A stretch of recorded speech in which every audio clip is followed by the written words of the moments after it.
तुमचा विश्वास हेच आमचं ध्येय।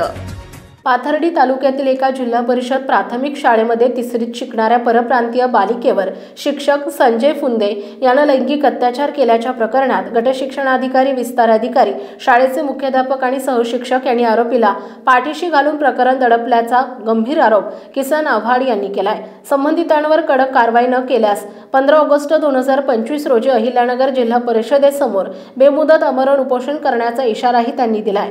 आव्हाड यांनी दिलेल्या निवेदनात म्हटलंय की या घटनेबाबत गटशिक्षणाधिकारी शिवाजी कराड यांना 5 ऑगस्ट रोजी सविस्तर माहिती मिळाल्यानंतर ते आणि विस्तार अधिकारी अनिल भवर यांनी शाळेत जाऊन चौकशी केली। मात्र त्यांनी मुख्याध्यापक आणि सहशिक्षकांचे जबाब घेऊन असा प्रकार घडलेला नाही असा अहवाल तयार केला।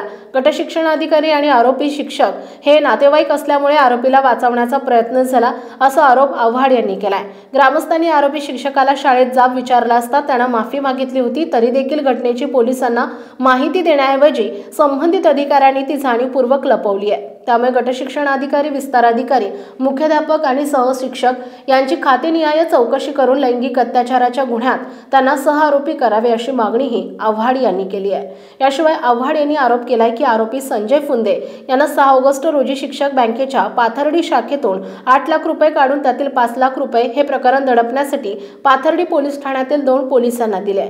या प्रकरणात दोन्ही पोलिसांची चौकशी करून त्यांनाही सहआरोपी करावे, तसेच अटकेत असलेल्या 5 आरोपी आणि पैसे घेतलेल्या पोलिसांचे मोबाईल CDR तपासावे अशी मागणी पोलीस अधीक्षकांकडे निवेदनाद्वारे केली असल्याचं आव्हाड यांनी सांगितलंय।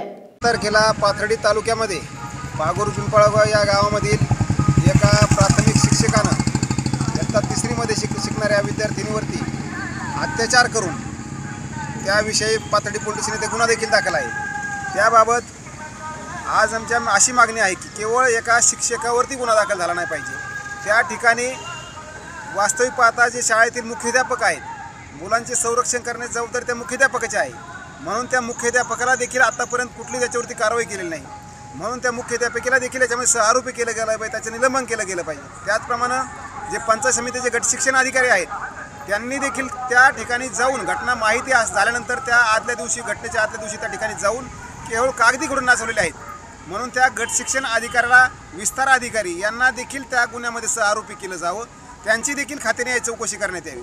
तसंच ही संबंधित घटना त्या कासार पिंपळगाव बीटमध्ये ती पिंपळगाव येतं त्या बीटच्या हवालदाराला ते माहीत झालं, त्या बीट हवालदारानं देखील त्याच्यामुळे 5 लाख रुपयाची रक्कम घेतली गेलेली असं बोललं जातं, म्हणून पोलिसांना त्याचा देखील तपास करावा। या संदर्भात मी आज माननीय पोलीस अधीक्षक साहेब यांच्याशी समक्ष भेट घेऊन त्यांना निवेदन दिलेलं आहे। गटशिक्षण अधिकारी यांना त्या गुन्ह्यामध्ये आरोपी करावं त्याबाबत देखील CO यांना, मुख्य कार्यकारी अधिकारी जिल्हा परिषद अहिल्यानगर यांना देखील निवेदन दिलेलं आहे। जर याबाबत त्यावर कुठली कारवाई केली गेली नाही, संबंधित गटशिक्षण अधिकारी असो किंवा मुख्याध्यापक असो, इतर सहकारी शिक्षक असो, यांच्यावर जर कुठली कारवाई केली गेली नाही, यांना गुन्ह्यामध्ये सहआरोपी केलं गेलं नाही, तर मी येत्या 15 ऑगस्ट रोजी जिल्हा परिषदच्या कार्यालय अहिल्यानगर या कार्यालयासमोर आमरण उपोषणास बसणार आहे। वस्तुस्थिती समजून घ्यावी, ही माणुसकीला काळीमाग भासणारी घटना आहे। एकीकडे निर्भया कांड, हत्याकांड दिल्लीमध्ये घडतं, संपूर्ण देश जागा होतो। मुंबईमधल्या घटना, शहरामध्ये घटना घडल्यानंतर संपूर्ण राज्य जागा होतं, परंतु आमच्या एका खेडेगावामध्ये एवढा मोठी घटना असतानाही कोणालाही त्याची दखल घेतली गेली जात नाही, ही खूप दुर्दैव आहे।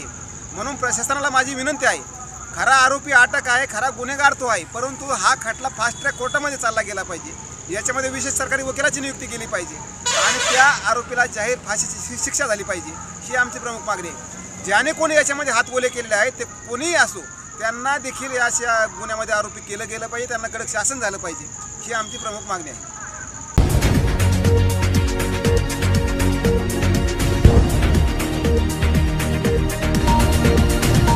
महान्यूज, तुमचा विश्वास हेच आमचं ध्येय।